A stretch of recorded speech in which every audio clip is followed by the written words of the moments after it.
What's happening, everybody? Ryan Thomas here live on the Thomas Take Sports Podcast for the Thomas Take Sports Podcast post-game show. The Buffalo Bills Week 4 battle. The Bills take on the Raiders today. They took on the Raiders today. They win via 30-23 points.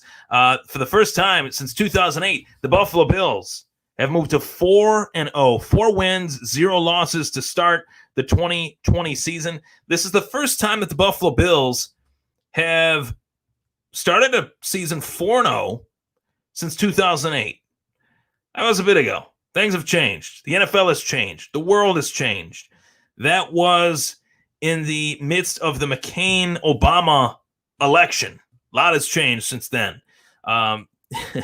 To go back into the past, a lot has changed.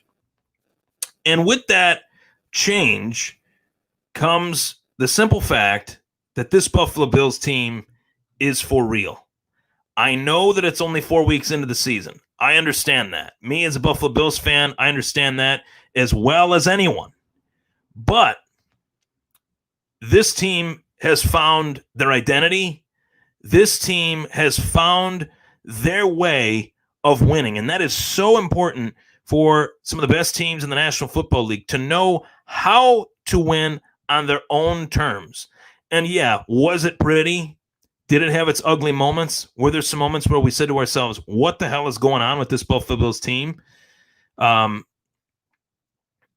I think that a lot of that stems from the defensive side of the ball, where this Buffalo Bills offense, on the other hand, was fantastic. Once again, this Buffalo Bills offense showed up, made things happen, and put out a great performance. And I think that this Buffalo Bills team, more than any other week, this performance, I would go as far to say just early on from the jump, from the get-go here, that this Buffalo Bills team, this was their best win of 2020 so far. This, to me, was their best win. Now, I know that there were some imperfect moments, and I will be more than willing to dive into those, of course, as always, for everyone watching this at home. I do want to start off by saying, to somewhat break the ice on the show, today's game started at 4 o'clock, 4:25. I don't know about you guys, but I loved that. I was able to get some stuff done early in the morning. This morning, I had Coach Schroeder of Built in Buffalo on the show to dive into this game. And as always, firing off tweets at Ryan Thomas Take on my Twitter in regards to this game. And I came away with the thought that there'd be three players, 1, 2, 3, count them, three players that I thought would make a massive impact in this game. Number one, Devin Singletary. It's no secret Devin Singletary is a guy that I really like on this team, and a guy that I think the Bills need to feed the football more, whether it's via the running game or via the passing game. They did that. He had 18 carries today. He had a rushing touchdown, his first of the season. The next guy was Josh Norman, who made his Bills debut today. More on him a little bit later, but I think his presence was sorely missed on this defense, and to see the performance play itself out the way that it did really made me say to myself, man, I thought there were two guys, Singletary as well as Norman. The third player on this Buffalo Bills roster that I thought would make an impact today was Gabriel Davis. So I'm batting 1,000 right now in terms of Week 4, predicting who would actually perform in this game. They all performed. All three of those guys made an impact in this victory. All three of those guys deserve a round of applause from everybody at home that watched that game. As Buffalo Bills fans, we can say to ourselves, Gabriel Davis had a receiving touchdown. Devin Singletary had a rushing touchdown. And Josh Norman had a fantastic day. Dare I say it, the best tackling corner on this team. I thought he was making plays left and right. He looked phenomenal in this Sean McDermott defense. A little bit of a back to the future, touch of back to the future for Josh Norman, being that he's reunited with his defensive coordinator in Carolina, or from Carolina, back now with McDermott as a member of the Buffalo Bills. So I truly thought that Norman put together a great performance, but more so than anything, the one trend that we can really smile at and grin at throughout the first 4 weeks of this 2020 season is that the Buffalo Bills powerhouse offense continues. Another week, another stellar performance from this Buffalo Bills offense. And it is all the credit goes to the quarterback. This is a quarterback-driven league. Josh Allen is going to get a lot of the props for the success that this offense has had.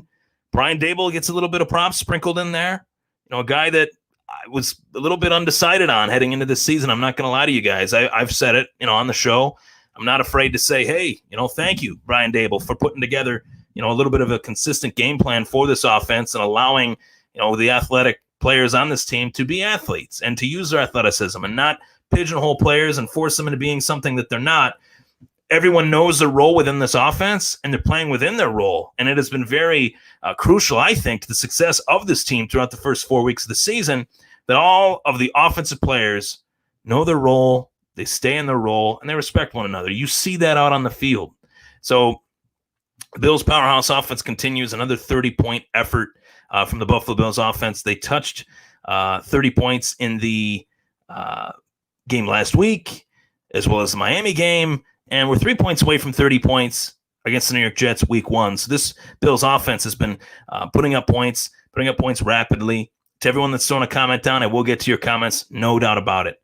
So I want to start off Josh Allen, 24 of 34, 288 passing yards, 2 touchdowns, another solid day by the Buffalo Bills franchise quarterback. And, it's no secret, this game was a little bit of a nerve-wracking game in terms of Allen, and not even from the performance side of things, but in terms of Allen and the fact that Allen at one point looked like he fell on his shoulder, his left shoulder. Thank God it was not his throwing shoulder, coming off of a sack where he was being brought down. And Arden Key with one of the dirtiest, brush off hits in recent NFL game history, I guess you could say, of what I've seen.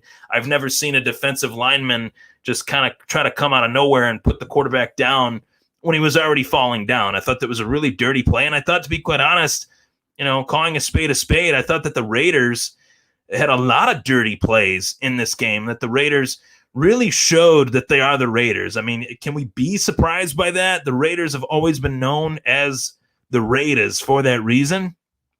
And the Raiders were in full force today, trying to make as many plays as possible, for better or for worse, trying to take out a player like Josh Allen. That's what a lot of these defenses are going to try to do. They talk about this NFL like it's a completely different league. Opposing defenses don't try to take players out. That's baloney. Opposing defenses, when push comes to shove, if they can't stop a player, they are going to try to take him out. And I think that's what happened actually today. I'm not a conspiracy theorist in saying that. Josh Allen was falling down, and Arden Key tried to sideswipe him and take him out of the game. And we saw a lot of dirty plays from the Raiders defense. Arden Key was a dirty player today, and that was highlighted in that moment of the game. But 24 of 34, 288 passing yards, 2 touchdowns, 1 touchdown to Gabe Davis, 1 touchdown to Cole Beasley. And talking about the fact that this offense is so well-versed, Cole Beasley and Gabriel Davis were the 2 receivers in this game with a receiving touchdown. If you would have told me that, that Gabe Davis would be this dynamic newcomer to this Buffalo Bills offense in terms of not getting lost in the shuffle. I thought Bills draft 2 rookie wide receivers, right? Which one of them is even going to make much of an impact with Beasley, with Knox, with Singletary, with Diggs, with John Brown? Well, Josh Allen has spread the ball around each and every week, and this week was no different. And the fact that we were at that point once again this week throughout the game today with Allen sprinkling the ball all around the field, getting work for everyone, providing work for everyone, targeting everyone in this offense. It makes this offense so exciting, and it makes this offense, from a defensive standpoint, what opposing defense is going to be able to game plan for that. When you have a quarterback that can just pick his poison each and every snap, passing snap, who do you block? Who do you not block? Who do you cover on this defense? So that's a awesome dynamic. Cole Beasley today, oh my God, Cole Beasley made so many. I think some of the best catches in Cole Beasley's career were in this game. And that says a ton because Cole Beasley has been a reliable slot receiver in the National Football League since day one, dating back to his days in Dallas. Tony Romo loves him some Cole Beasley still to this day. And Tony Romo talked to Josh Allen quite often during this offseason, as Romo stated, telling him, rely on the guys around you. Don't try to play hero ball too much. We know that you're an athlete. You know that you're an athlete.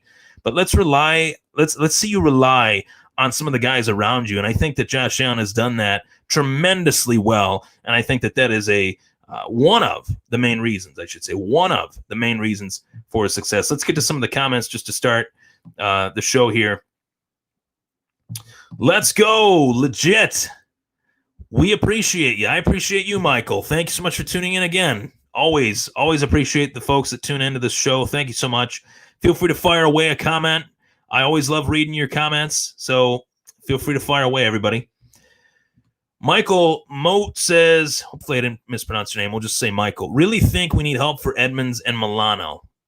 Expand on that a little bit for me. I definitely think that there is some help that is needed in terms of the defense, which I'm going to dive into in a deep dive on this show today. So tonight, I should say. So dive into that for me a little bit. Where do you think they need help? Michael also says, Norman played with that chip on his shoulder. I loved it. I loved it too. The fact that this guy had the injury designation, he was chomping at the bit to play. And the fact that, he's off the IR now, his NFL Bills debut with the Buffalo Bills this week, knowing that they're going up against the Raiders, who are a feisty team offensively and defensively. Josh Norman came to play. And I have a big take on him at the end of this show that I want to dive into, so I don't want to spoil it. So Mike says, Diggs trade, I feel best move Bills have ever made. That's high praise. It's high praise. But in recent NFL/Bills history, recent Buffalo Bills history, I mean, right now it couldn't be going any better in terms of bringing in Stephon Diggs and expecting results out of Stephon Diggs as a wide receiver one for this Buffalo Bills team. He has been that and then some. In terms of fantasy football, I have just been smiling ear to ear. I drafted Josh Allen and Stephon Diggs in a money league for fantasy football back-to-back in the 5th and 6th round. I actually picked Diggs first. I know it was back-to-back, but I picked Diggs first and then Allen in the 6th round because I thought if I can keep both of these guys, I want to keep the quarterback later and then kind of build around, those two guys. And what a phenomenal start to the season Diggs has had for the Buffalo Bills as their wide receiver one. So Bobby Nelson, what's going on, Bobby? Saw your dad the other day. Good dude. You and him, good dudes, I should say. So yeah, Bobby says continuity is key. Continuity is key in terms of the offensive scheme that they have ran these last few years. And I think we're starting to see it come to full fruition, not only because of the weapons, because Josh Allen is really starting to piece things together. Timing is everything too. I've never really thought that Josh Allen was inaccurate. I know that there were moments where he made some erratic throws, where he would let the pressure get to him a little bit. I think his decision-making was the point of contention for me. The decision-making of the timing on his throws, decision-making of where to throw it. Allen has been so much better at that. His anticipation on his throws has been extremely improved heading into this season and through the first 4 weeks. So I want to dive into, obviously, the stat line of Devin Singletary. Devin Singletary had 18 carries for 55 yards and 1 rushing touchdown. The guy that makes the first guy miss each and every time he's out there. The fact that Devin Singletary is not talked about among the league circles, right? And I'm on Twitter. I'm interacting with all NFL fans. I'm on Facebook, obviously, with the show. I'm interacting with all NFL fans.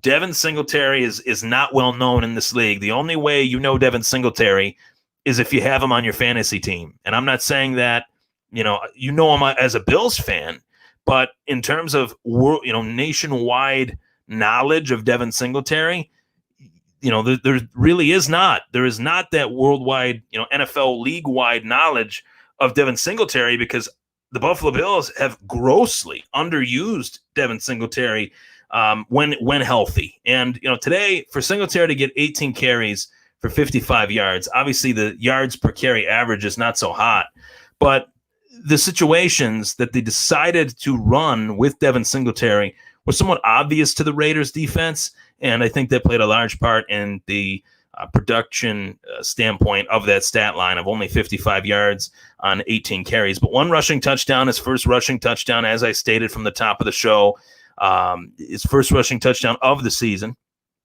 I think you got to get Devin Singletary more involved in this offense. And I go look at the stat line of Devin Singletary as a receiver in this offense. And receiving, Devin Singletary had 5 catches for 21 yards, 5 catches out of the backfield. Total yards, you're looking at, a decent day yardage wise. But, the fact that 55 yards, rushing, not that great, 3.1 yards per carry. I think that you have to carry that over, though, into next week. I want to see a healthy dose of Devin Singletary in this offense, 15 to 20 carries, 5, 6, 7 catches. I think that's the workload that is an appropriate workload for a running back of Devin Singletary's caliber. An immensely talented guy, and I love the fact that we have him on this team. I want to give a shout-out to the defense. And, heading into this matchup, I knew what players on the Raiders would pose a threat to this Buffalo Bills defense. Obviously, the first guy that comes to mind for the Raiders is Josh Jacobs. The Buffalo Bills defense holds Josh Jacobs to only 48 rushing yards, much to my dismay in terms of fantasy football, but much to my chagrin in terms of my Buffalo Bills fandom. Josh Jacobs only getting 48 yards is a massive moral victory for this Buffalo Bills defense. Trust me. I completely understand where each and every Bills fan is coming from, saying that you're a little bit worried about this defense, because for the 3 weeks in a row, we'll say, we have seen this defense get carved up over the middle by the quarterback.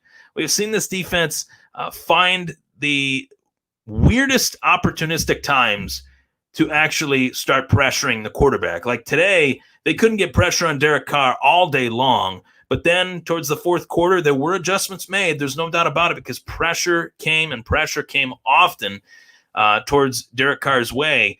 And the adjustments were made in the fourth quarter, which is the most important quarter in any game, to make a statement. And finally, the Bills were able to make a statement on the defensive side of the ball. Josh Norman creating turnovers.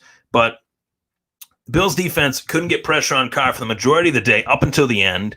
When they started to get pressure on Carr, Carr was turning the ball over. He was fumbling. He's fumbled quite a lot this year. I believe he's got 5 or 6 fumbles, if my memory serves me right.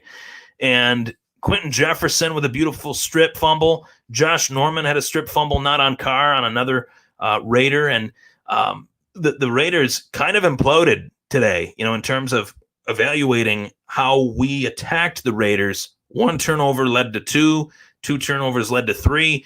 The discipline of the Raiders, I think, is very low, and a lot of that falls on John Gruden. But for Sean McDermott to say, hey, we recognize that there are some guys on this team that are a little bit erratic. We need to light the fuse and see what happens, see if this team beats themselves rather than us beating them. And there was a little bit of that. The majority of today's game was the Buffalo Bills beating the Raiders, but the Raiders beat themselves a little bit too, much to our benefit. And the Bills defense, over the middle, there are some real issues over the middle for this defense.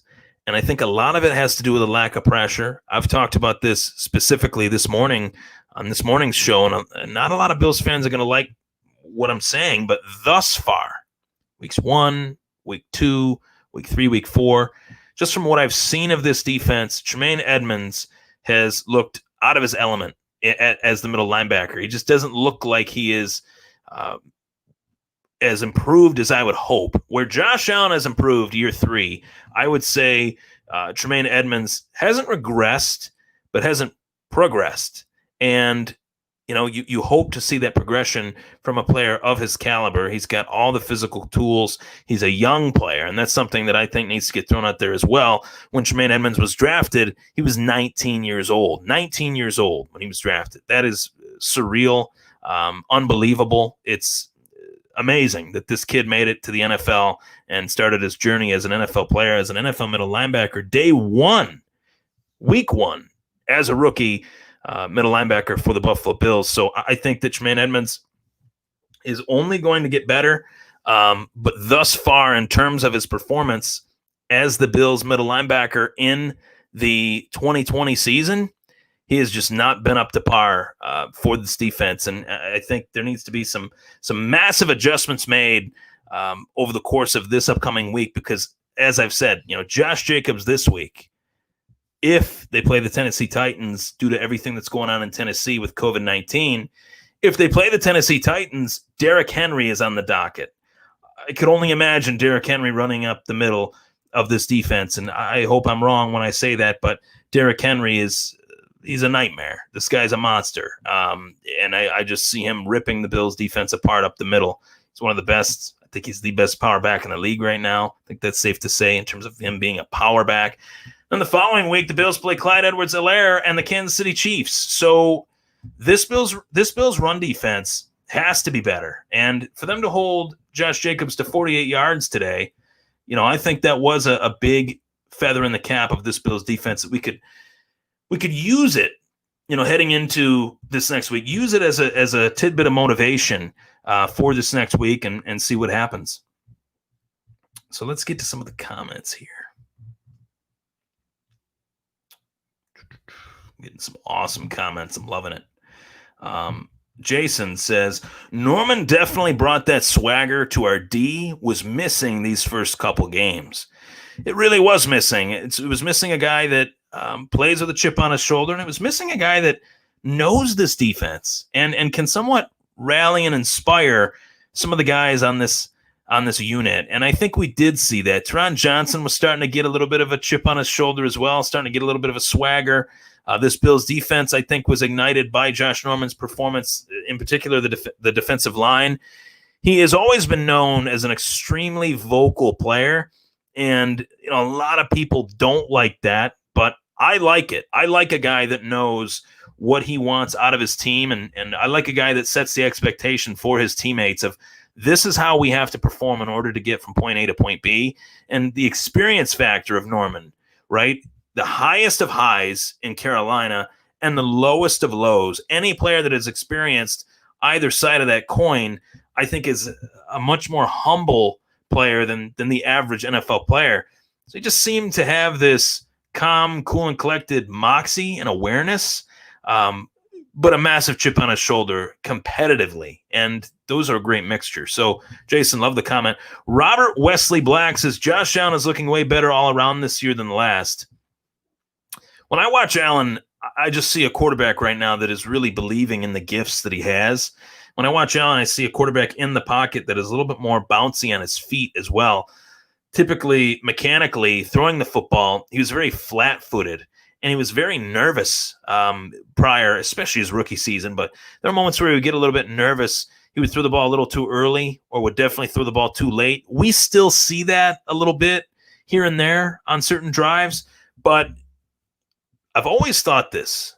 Josh Allen is not a quarterback that's going to take over year 1, year 2, year 3. I think year 4, year 5, this guy is going to be exponentially better than he is already from year 2 to year 3. I think there are some guys out there that just need that extra year to reach that precipice level of their talent.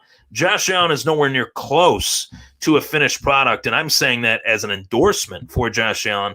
I think that this guy is only going to get better each and every week. The experience factor is crucial for a guy like Josh Allen, just getting the snaps, getting the starts week in, week out, and surrounding Josh Allen with as much talent as humanly possible. And the Buffalo Bills regime, their front office, Brandon Beane and McDermott, have definitely done that. Michael says, AJ Klein seems to struggle when he's out there. In particular, Michael, there was one play with AJ Klein where the Raiders offense, they're in the red zone, right? They're rolling out to the right. Jason Witten, future Pro Football Hall of Famer Jason Witten, was wide open. And he was wide open because AJ Klein bit on the run, went back, scanned the field, saw that Witten was wide open. By the time Derek Carr threw Witten the football, that play was it was too late. Normally, that would have been too late for Carr to make that decision, to throw it across his body and get it to, with all due respect, 68-year-old Jason Witten. Jason Witten had to come back to the ball, to get that touchdown. AJ Klein was out of position on that play. He has had a tough go of it these first 4 weeks, covering receivers, tight ends, especially, I would say, tight ends more so, because he's covering tight ends a lot more than he is receivers, obviously. But, I thought AJ Klein was a solid addition to this team. I'm not saying that he wasn't. I just definitely think that he has had a little bit of a rough patch to start this season. You got to remember, too, no preseason, barely a training camp, new surroundings, unique surroundings given COVID. So I'm not blaming COVID and all that stuff on AJ Klein's, somewhat spotty play throughout the first 4 weeks of the season. But I definitely think that plays a factor with every player in the league. And when you have some players like AJ Klein who are a vet in this league and they've gotten off to a little bit of a slow start, it's not because they're not good enough. It's because they're just not quite ready yet. They're just not quite there competitively. And I think they'll go back to the drawing board. They'll go back to the film room and make sure that they figure this out. Thank you for the comment.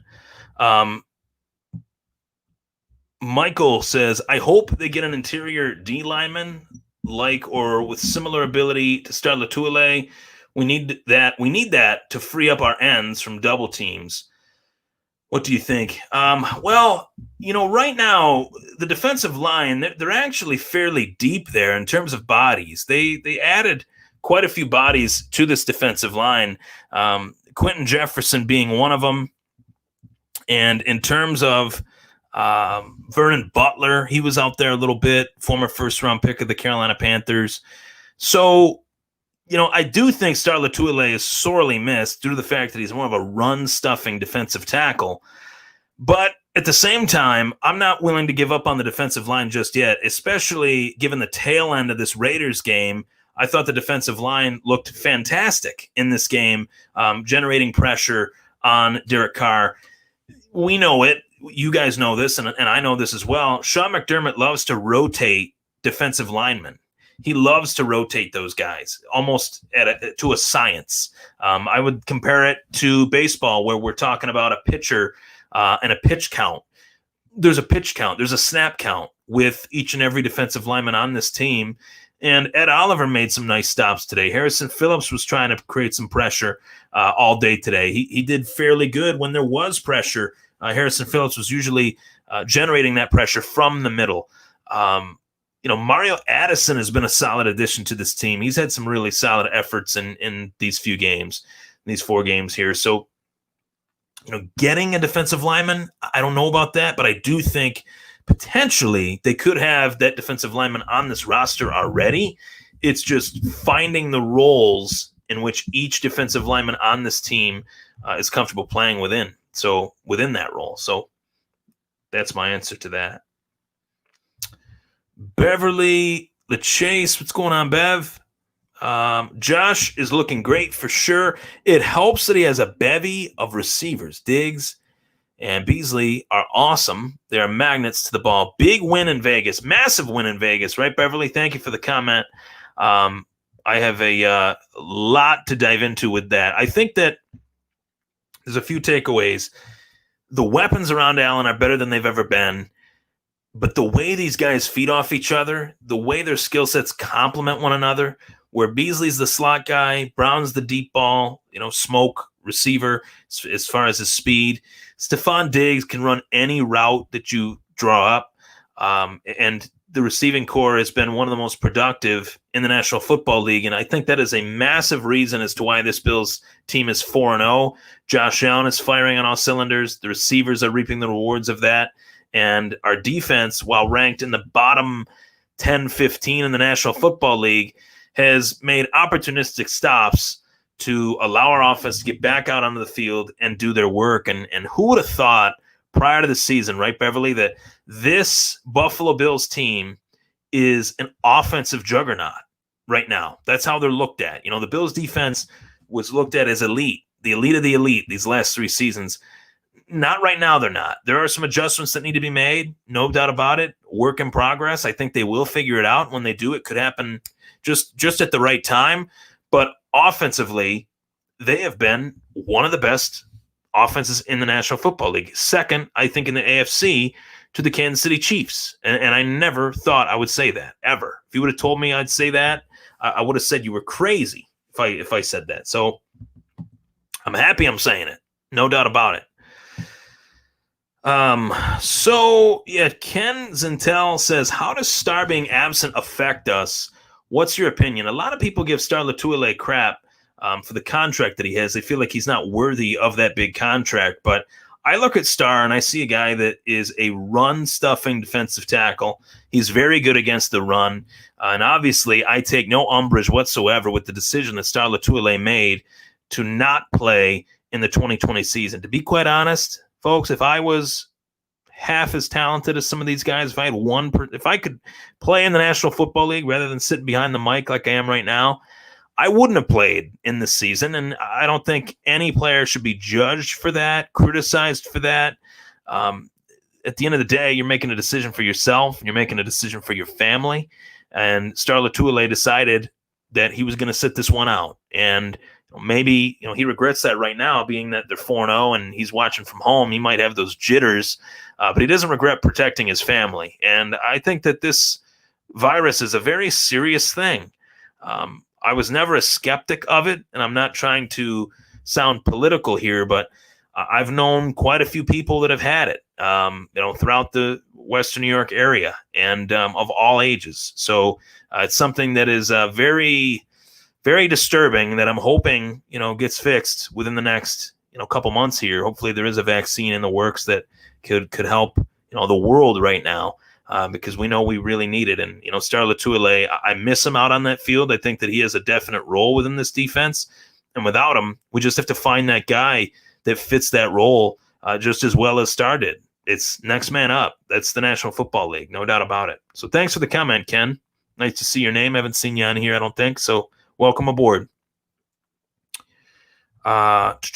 Jason says, do you see Brandon Bean, making a move before the deadline to add pass rushing to this inconsistent D-line?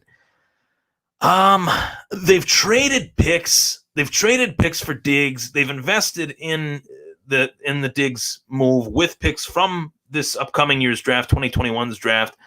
I don't anticipate it. I think they need some guys to step up, and I think those guys, to an extent, do need to be called out.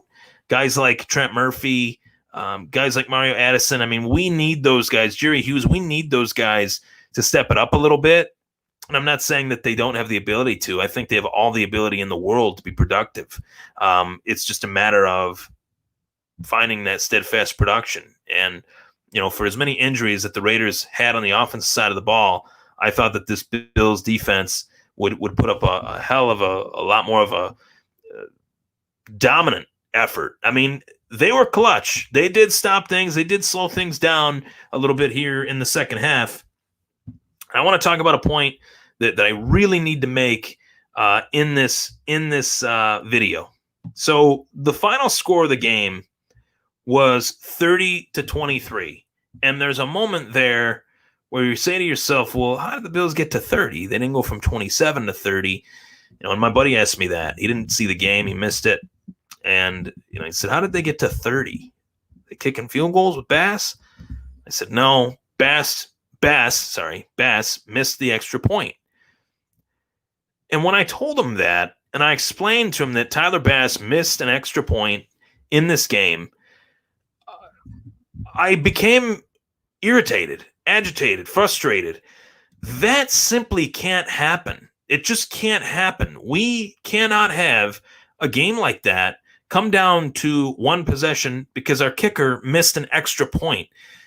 Granted, I thought maybe they would go for two in that situation, given the new rule. It dates back to last year, where if you decide to kick the extra point, you're kicking it from it's basically like a 25, 30-yard field goal. Or if you're going for two, you're at the 2-yard line. We got the guys that can make that 2-yard, 2-point conversion. I thought that might be what they would do there. And Tyler Bass misses it, pulls it, pushes it to the right, push it to the right again. And, for this Buffalo Bills team to be as much of a contender as they are, for them to be 4-0 with a rookie kicker that has definitely struggled, man, that worries me. It really worries me. I don't think people are talking about it enough. I understand that the defense is a point of contention right now for everybody, given that the defense was thought to be the backbone of this team, and the defense is bend but don't break, bending but don't break defense right now. That's the style that they've played with this season, and I hate to say that, but it's just the reality of the situation, as well as the fact that Tyler Bass missed an extra point today, and that extra point could have gotten pretty dicey for us if the Raiders tied it up at 30. That it would have been largely, the game should have been over.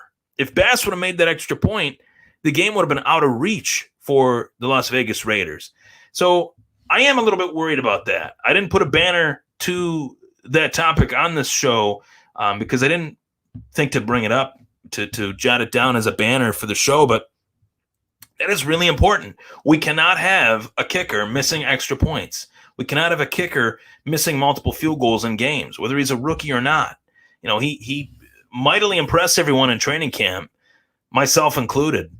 He put Steven Hauschka out of a job only for Hauschka to get signed by the Jacksonville Jaguars. And, I'm just wondering if Bass is really ready to be an NFL kicker on this stage for this team in particular that needs an automatic kicker. It's even more crucial. It's always crucial to have a kicker, but it's even more crucial when your offense is as dominant as Buffalo's is. If you do run into that stymie, or stingy, I should say, stingy defense where, you're just completely shut down, you need that kicker to pick up the slack for you. And I'm a little bit worried about that. I'm not going to lie to you. So Eric Williamson said, what did he say there? He said, what do you think of our special teams play thus far? I mean, special teams, if you're talking about Bass, I was all about Tyler Bass. I was on that Tyler Bass bandwagon, but man, he has disappointed me thus far. In terms of just consistency, Michael says, most exciting team by far since the Bills of the early 90s. Having been able to live through that, I've missed this for 27 years. Hey, I'm 28 years old, Michael. Not to date myself. Thanks for tuning in. You're tuning into a youngster. Not that young, though. I'm getting there. I'm pushing 30. I'm in my later 20s. It is what it is. My dad says, cry me a river whenever I say that. But, yeah, I mean, it's exciting times. And, felt like I talked about some of the things I didn't like, but this was a great effort. I mean, this was a solid win. This was a great win. And I thought this was the best team win that the Bills have had. I know that they had some moments of yikes, but I thought it was a great win. And to be 4-0 through the first 4 weeks, heading to the Tennessee Titans, I am flabbergasted over that. Not in the sense that I'm shocked that it happened. I actually predicted it. I thought that the Bills would go 5-0 to start the season when I did the schedule unveiling show where I, picked each and every week. I thought they could go 5-0. People looked at me like I was nuts. Well, I'm 1 week away from looking like a genius, so I'm all about it. Tim Devaney says Spain will be traded once Feliciano is back. We'll see about that. I'm not ready to give up on Spain quite yet, but folks, I definitely appreciate the comments. My takeover player of the game, no doubt about it, is Josh Norman. Here's a guy that went from the Carolina Panthers, was a dominant player in this league, then goes to the Washington Redskins, and we'll say the Washington football team. The facts. It was highs with Carolina, real lows with Washington. A lot of people wondered if the situation was just so bad that Norman's effort just wasn't there mentally. He was just worn down playing in Washington. I think that was the case. We saw how energetic, enthusiastic he was on that sideline, and that could be an X factor for this Bills team throughout the rest of the 2020 season.